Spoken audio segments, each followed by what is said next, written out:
L'arbre à pluie. L'arbre à pluie, texte d'Agnès de Lestrade, illustration de Claire Degan. Il était une fois un village posé sur une terre aride au milieu du désert. Le soleil avait depuis longtemps desséché les champs. Le sable avait envahi les chemins, les maisons et les bouches des villageois. Dans cette chaleur étouffante, les hommes tentaient courageusement de labourer les champs en puisant l'eau de plus en plus profondément dans la terre. Mais la terre n'avait plus rien à donner. Elle restait muette devant leurs supplications. Dans la cour, près des cases en torchis, les femmes tissaient des tapis en feuilles de dattier pour les vendre sur le marché de la ville la plus proche. Elles partaient tôt le matin, à pied, un âne portant leur tissage sur son dos. Elles n'arrivaient qu'à midi, épuisées par la longue marche sous le soleil. Quand elles rentraient le soir, les hommes et les enfants dormaient depuis longtemps. Leurs pieds étaient écorchés d'avoir parcouru tant de kilomètres, mais les sacs de riz et les bidons d'eau, acquis grâce à l'argent de leur travail, étaient un baume sur leurs plaies. Quant aux enfants, ils se rendaient chaque matin à l'école, mais avaient bien du mal à apprendre l'alphabet avec le ventre vide. Chaque jour, les villageois scrutaient le ciel dans l'espoir d'apercevoir un nuage annonciateur de pluie. Et un jour, qui passait, asséchait davantage le pluie, amenuisait les récoltes de riz, faisant craindre pour le lendemain. Un matin, sur la petite place en terre rouge, entre l'arbre à palabre et la case du chef, une égrène, que personne n'avait plantée, donna un germe qui sortit de terre. C'était un germe vert et tendre, dodu et prometteur, comme un bébé bien nourri. Ce fut Kodjo qui le vit le premier. Le jeune garçon se rendait à l'école quand il aperçut la pointe verte sortant du sol. Elle était tendue vers le ciel, arrogante et fière. Il s'arrêta, l'observa et alerta tout le village. Bientôt, les hommes, les femmes et les enfants se regroupèrent autour de la tige.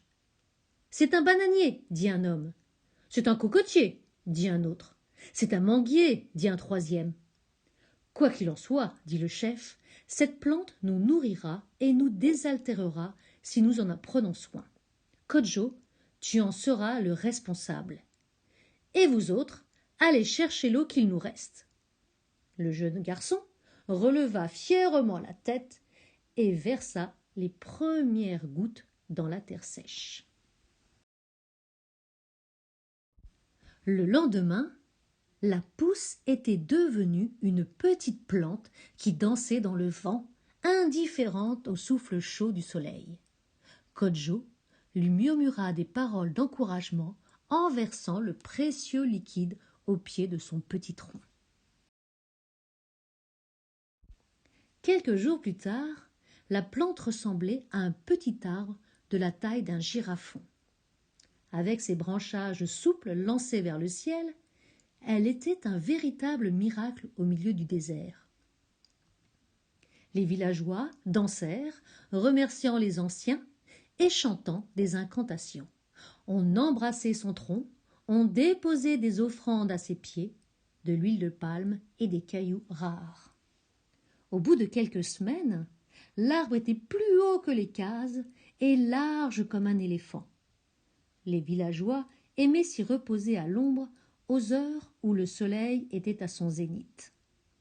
Les enfants apprenaient là leurs leçons avec grande facilité. Les femmes tressaient des paniers en chantant comme si la pluie n'était pas loin. Et puis un jour, à la tombée de la nuit, il se passa une chose si étrange qu'on en parle encore dans les livres. Le soleil venait de glisser derrière les dunes de sable, l'arbre se balançait doucement dans le souffle tiède du vent, quand soudain il se mit à couler. tel un nuage dans le ciel, les branches et les feuilles se mirent à pleuvoir de grosses gouttes qui ressemblaient étrangement à de l'eau. Avec méfiance, les villageois s'approchèrent, recueillant quelques gouttes au creux de leurs mains. Le chef les porta à sa bouche.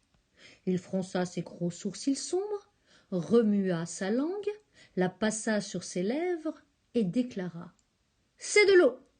Aussitôt, tout le village se regroupa sous l'arbre désormais nommé l'arbre à pluie.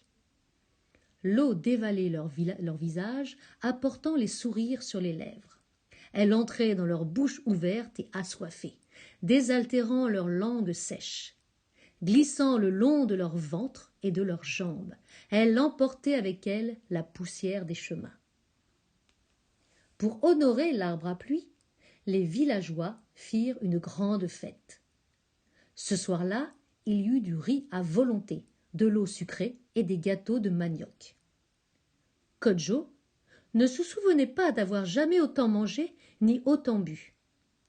Cette nuit-là, les villageois se couchèrent le ventre plein. L'arbre s'arrêta de couler au lever du soleil. Mais nul ne s'inquiéta. L'eau jaillirait encore à la nuit tombée. Ce qu'elle fit avec constance et précision. Les hommes se remirent à labourer, les femmes à cercler et à semer. Les enfants allaient à l'école en chantant et savaient presque lire. Le village avait retrouvé la sérénité. Jusqu'au jour où un homme du village voisin se présenta.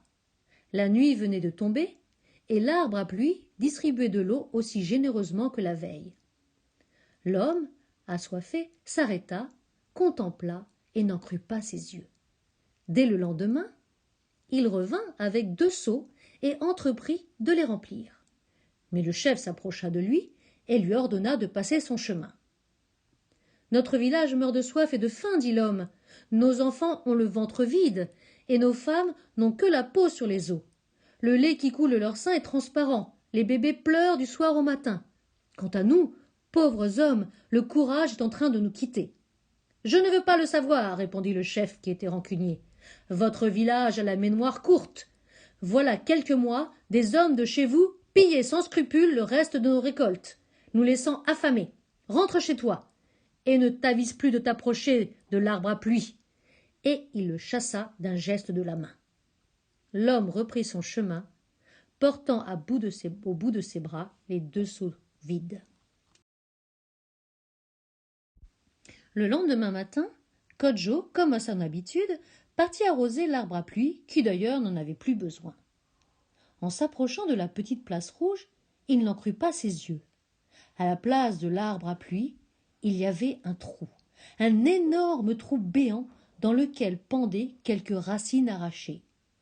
L'arbre à pluie n'était plus là. Il avait disparu. Kodjo courut alerter les gens du village qui s'attroupèrent autour du trou.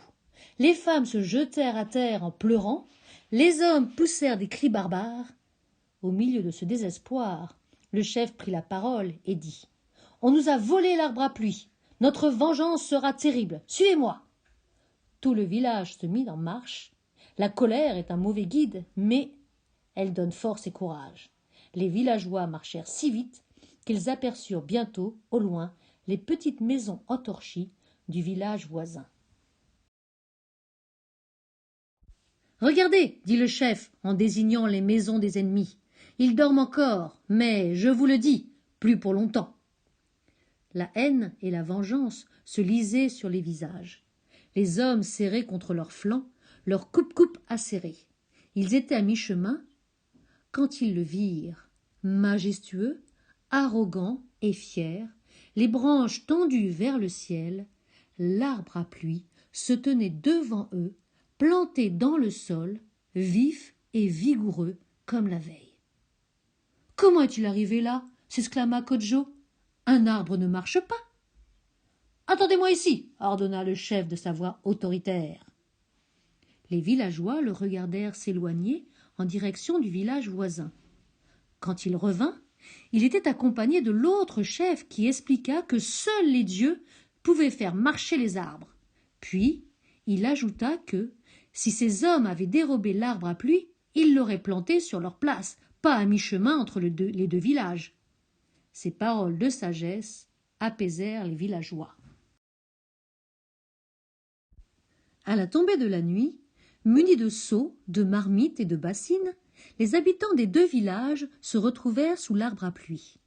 Leurs yeux sombres se jetaient des regards de haine et les lames des sabres lançaient des éclairs argentés. Mais l'arbre se tut. Il ne coula pas tel un nuage dans le ciel. Les feuilles, les branches et le tronc restèrent aussi secs que la terre. Désespérés, les villageois rentrèrent chez eux sans échanger un mot. Le lendemain, à la tombée de la nuit, les hommes, les femmes et les enfants des deux villages se retrouvèrent à nouveau sous l'arbre muet. Et à nouveau, l'arbre se tut. Les semaines passèrent, puis les mois. Aucun des deux villages ne manquait le rendez-vous du soir.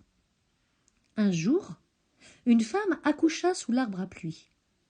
Les femmes de l'autre village portèrent des linges et de l'eau, chantèrent les berceuses de la nativité et accueillirent l'enfant comme s'il était des leurs. Peu à peu, les villageois se parlèrent, firent connaissance, partagèrent un repas, puis un autre. Les enfants des uns devinrent les amis des enfants des autres. Les femmes tissaient ensemble des tapis qu'elles vendaient au marché. Puis elles partageaient l'eau et le riz. Bientôt, les deux villages ne firent plus qu'un. Ils chantaient et priaient ensemble, chaque soir à la tombée de la nuit. Parfois même, assis sous l'arbre, emportés par les chants, ils oubliaient qu'ils attendaient la pluie. C'est alors qu'un soir, alors que plus personne ne l'espérait, l'arbre se remit à pleuvoir, tel un nuage dans le ciel.